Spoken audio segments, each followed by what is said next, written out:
what's up, guys? Hans here with Wedding Crushers, and over the next few weeks, I want to talk about how to create passive income with your wedding business. And today's kind of just an overview. I want to go over what we're going to talk about, and hopefully these Facebook Lives are helpful.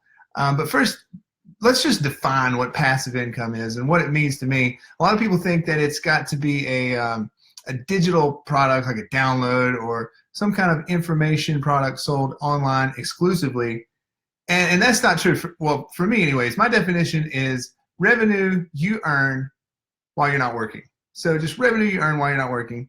And I wrote down some notes. So let's talk about why that's important to you. So first, you need to get out of your own way. Like a lot of you got into this wedding business because you're really good at your trade.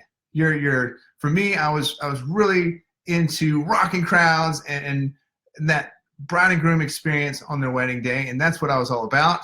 But just like many of you, I didn't graduate from Harvard Business School. I don't know much about web development, email marketing, admin stuff just makes me want to throw up. So once I got the systems and the people in place, not only did it make it a lot easier, but it's a lot better. Like people just had a better experience from front to back, where for me, I was just thinking about that day of the wedding. But once we got the systems and everything in place, the whole experience was great for the client. So my company looked a lot better from the outside. So another reason why, let's talk about scalability. Let's talk about you being the bottleneck. And if you're the only person that's doing the work, you are the bottleneck. There's only so many emails that you can handle in a day. There's only so many phone calls that you can take.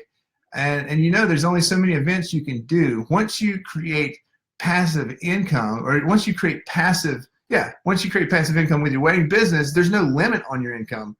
It's really up to you how much you scale it. And not just income, but let's talk about time.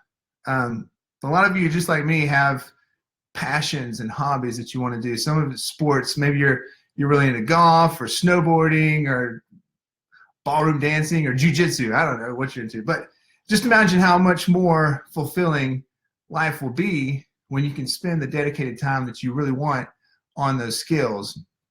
And some of you might have passion projects, like you want to spend more time with the youth, you want to serve at your church, maybe you just want to hang out with your grandma who's 90 years old.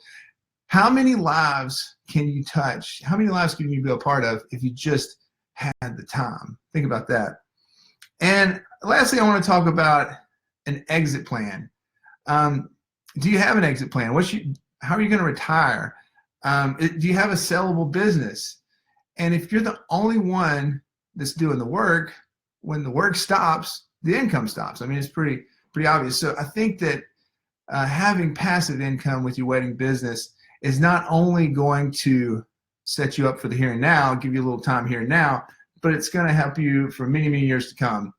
I hope this has been helpful. Again, my name is Hans with Wedding Crushers. If we haven't met yet, go to weddingcrushers.biz and download the free toolkit that will help you get started creating passive income with your wedding business. Until next time, we'll talk soon. Peace.